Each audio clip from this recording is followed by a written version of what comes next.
How do you export your individual multi-tracks from iOS GarageBand? Watch this video to do just that. Hey there, let's get right to it. Today I'll show you how to export your individual tracks from iOS GarageBand to share your multi-track recordings with other musicians, producers, and engineers. When done correctly, your collaborators can easily drop the resulting multi-track files straight into their DAW. They'll be able to see and hear your tracks just like you did when you recorded them, without having to manually line up the starting points or make any other guesses about what they should be hearing when they press play.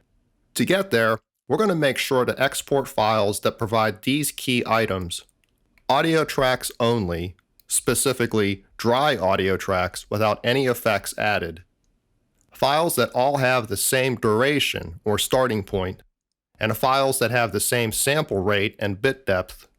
So we're here in GarageBand, and I'm using an iPad running iOS 14. Now Apple does update the interface from time to time, but hopefully you should be able to follow the general process even if they do make any changes.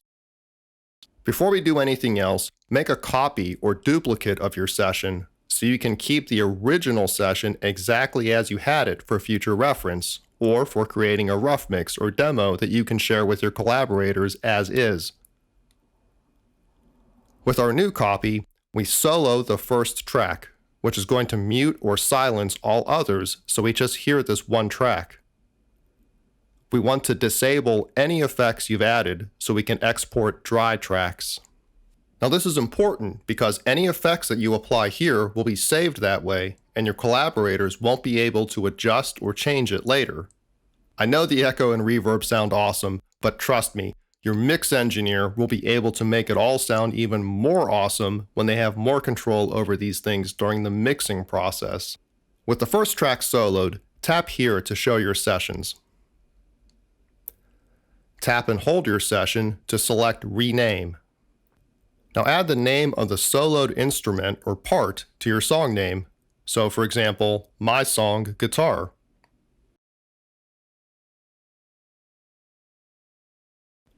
Now tap and hold to select Share, and then be sure to select Song as the format. Now we need to select Uncompressed to get the highest quality and select either WAV or AIFF format.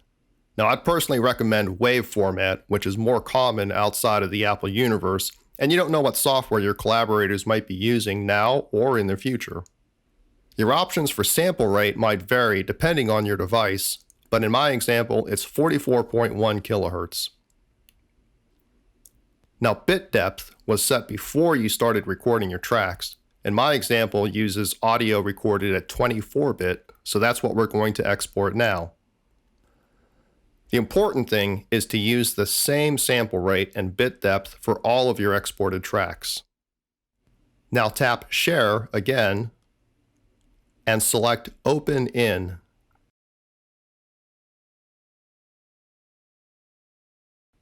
And save to Files.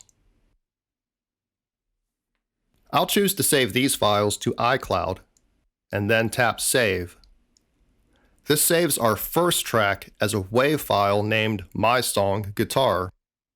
We repeat the same process for each remaining track to create My Song Piano, My Song Vocal, etc. So each track is clearly identified for your collaborators. From your iCloud account, you can then share your exported files and get them to your bandmates, your producer, or your mix engineer. One important bonus item now, we're going to need to print or save any MIDI tracks, your virtual instruments, as actual audio files so everyone can hear exactly what you were hearing when you recorded it. Remember that MIDI tracks don't have a sound of their own. They're just data files the software uses to reproduce the sounds you're hearing. So by saving these tracks as audio, you're locking in that sound so they become real audio tracks just like anything else you'd record with a microphone. To do this, we'll duplicate the MIDI track to keep the original as a backup. Then copy and paste the same MIDI data to our duplicate track. Now tap the duplicate track and select Merge. We get a message about automatically saving the song first, and then we select Merge again to confirm and print the MIDI data as audio. This merged track is your new audio track added to the bottom of the list. Again, we want to keep the original MIDI track as a backup, so we can just mute it instead of deleting it forever.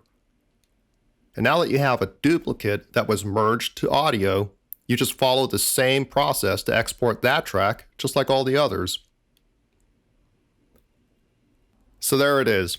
It's not the most efficient process, but for now, this is how you can export your individual multi-tracks from iOS GarageBand properly to share with your collaborators. I really hope this video helped you. Please remember to subscribe to this channel and drop a comment below to let me know if you were able to follow along. Thank you so very much for watching, and rock on.